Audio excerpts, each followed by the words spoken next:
एक स्टॉक था मेरा हुंडई मोटर्स, जिसमें मैंने एंट्री ली थी 28 अक्टूबर को। ये मेरे लिए एक जोन था, क्योंकि ये गैप अप यहाँ पे हुआ था, ये एक जोन बना था। क्योंकि यहाँ से मार्केट यहाँ से गिरा तो ये ऑल टाइम हाई था, फिर यहाँ पे एक जोन बना तो गैप अप हो गया, तो ये मेरे लिए एक बैंक जोन बन गया था। यहाँ पे ये मार्केट आया, यहाँ पे डाउन ट्रेंड में आया लगातार, यहाँ पे लगाया, फिर मुझे ये था कि यहाँ पे कोई ग्रीन कैंडल बने, यहाँ पे ये डोजी बना। फिर जैसे मार्केट इसके हाई को ब्रेक किया, मैंने यहाँ पे एंट्री ले ली। तो देखेंगे मेरा स्टॉप लॉस 2.24% का दिख रहा होगा। और मेरा टारगेट था कि ये डे हाई तक चला जाए, मतलब ऑल टाइम हाई तक, जो शायद 23% है। तो अभी ये देखते हैं कि मुझे इसमें थोड़ा कम चांस है कि एक महीने के अंदर, क्योंकि ये थोड़ा बड़ा स्टॉक है, इसका मार्केट कैप भी बड़ा है, तो बहुत कम चांस है कि इतना जल्दी ये 23% एक महीने में दे देगा। लेकिन मेरा टारगेट यहाँ तक है, तो इसलिए मैं अभी तक इसमें रुका पड़ा हूँ। देखता हूँ। अब देखिए, अगला अगला स्टॉक है एंथम बायोसिन।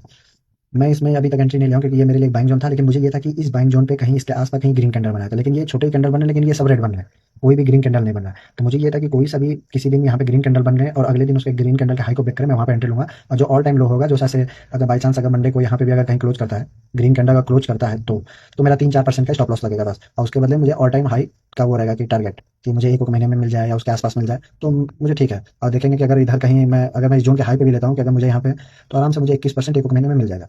अगला ये प्राइस है, दिख रहा होगा कि यहाँ पे मार्केट इसका बिड प्राइस था 250, का बिड प्राइस था दिख रहा होगा 250।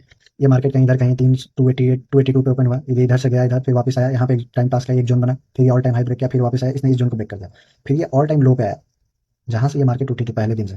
तो फिर इस जोन पे आया, तो मुझे ये था कि ये यहाँ पे कहीं कोई ये ग्रीन कैंडल बना, यहाँ पे दिख रहा होगा टाइम पास का टाइम का, इसको इसने थोड़ा ब्रेक किया, मतलब जितने भी बायर्स होंगे हो सकता है सबका स्टॉप लॉस इधर लगाओ, इसने सबका ऐसे हिट किया, फिर उसी दिन इसने ग्रीन कैंडल क्लोज किया। अगले दिन जैसे इसने इसके हाई को ब्रेक किया, मैंने यहाँ पे एंट्री ले ली। तो मुझे ये था कि मैं अगर यहाँ पे एंट्री ले रहा हूँ, तो मेरा स्टॉप लॉस मतलब इस कैंडल का लो था, जो शायद 2.70% दिख रहा होगा। और उसके बदले मुझे टारगेट था कि ये ऑल टाइम हाई के आसपास चला जाए इधर कहीं, जो शायद 36% है। तो अभी तक 36%, जो अभी तक ये मुझे 11 दिन में कम से कम 20% दे चुका है, दिख रहा होगा। 11 दिन में 20% दे चुका है, फिर ये वापस थोड़ा नीचे आ गया, तो ये एक जोन है, क्योंकि यहाँ पे ये गैप अप ओपन हो गया था, तो ये एक जोन बना, तो यहाँ पे टाइम पास कर रहा है। तो मुझे ये है कि एक महीने में ये आराम से इधर तक चला जाए। तो अभी के लिए इतना ही स्विंग ट्रेडिंग में स्टॉक है मेरे लिए। तो और मैं देखता हूँ कि एक महीने में मुझे ये मेरे टारगेट्स मिल जाते हैं या नहीं। अगर नहीं मिलेंगे तो फिर किसी और में चांस मिलेगा, तो मैं उसमें देखूंगा। हाँ, लेकिन ये है कि मेरा स्टॉप लॉस बहुत छोटा है, 3-4% का है। उसके बदले मुझे हर में जितने भी मैंने बताए, सब में 15% 20% ऐसे ऐसे हैं, और वो सब एक महीने के अंदर ही मुझे मिल जाएगा टारगेट।